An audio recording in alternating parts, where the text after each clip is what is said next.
So the average retirement years for a male who's 65 is 19 years. For a female, that goes up to 22 years. So what are some signs that you're going to have enough to go ahead and carry you through your retirement? Now, we all know when we're doing our planning, we don't want to plan for just 20 years. Normally the standard is to plan for a 30-year retirement if you're in your 60s. Now, if you're going to retire early in your 50s, you may need to go back and look at that and have a 40-year retirement.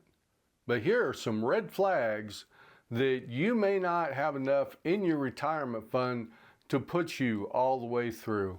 And the number one is not having a detailed plan or a detailed budget. So if you're going to find yourself constantly thinking about, oh, I need to pull money out for vacations, I need to pull money out because I need a new car, and you're pulling more money out than your monthly budget, you probably need to up that monthly budget. And what you can do before you retire is try to live off of that budget for 6 months or so and see how difficult that is.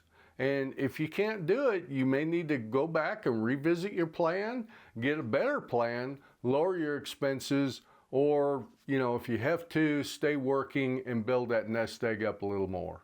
The second red flag for me is if you're having to plan on very optimistic market returns or real estate equity returns, because they're very volatile, and we'll see a 20% downturn quite often in the stock market, and you're probably going to see that 3 or 4 times.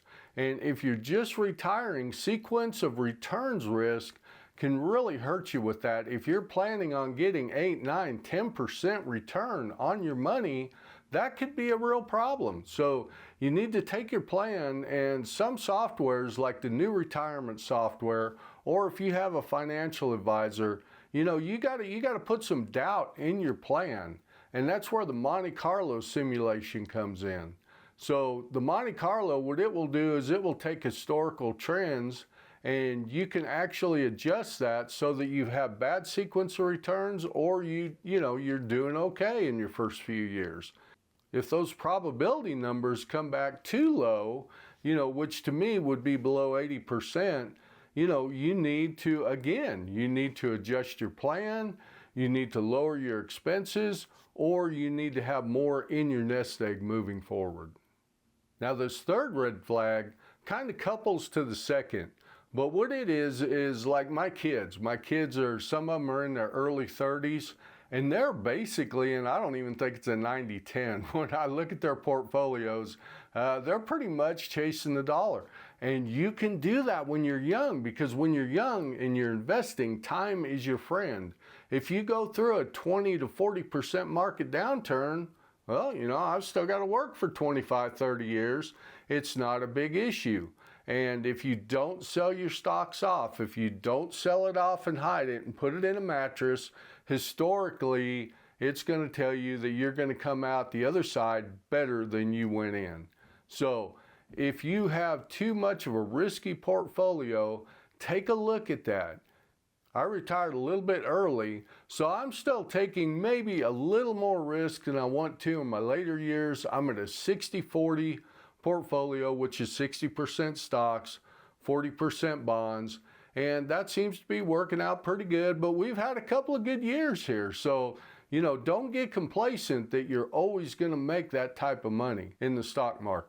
And as most of us know, if you're heavily into real estate, if you have rental houses or you're continually flipping properties, you know that those markets go up and down all the time. So have something secure, reduce your risk. If you're still in a very high risk position going into retirement, it could be a problem for you depending on how much you have saved. And the fourth red flag is kind of the one that I'm in right now. I have almost all of my money in tax-deferred plans and a pension, which is also taxed. So I don't have much tax relief. And this year I'm kind of handcuffed because I had a bonus at the end of the year right before I retired, and I had about 6 weeks of vacation. So my income this year is going to be relatively high. And I'm not sure I want to do a Roth conversion this year. Talked to my financial advisor and he said, let's take a look at it maybe in future years and try to lower that down. Because if all your money is in tax deferred plans, a 401k or an IRA, a traditional IRA, something like that, you could have problems down the road. And believe it or not, in retirement, tax strategy is huge. So that's why I would always say, get a financial advisor, get some software at a minimum so that you can go ahead and plan out what this looks like in the future. Required minimum distributions can be a big thing in your 70s. So as a big part of your retirement strategy, you want to look at tax strategy as well.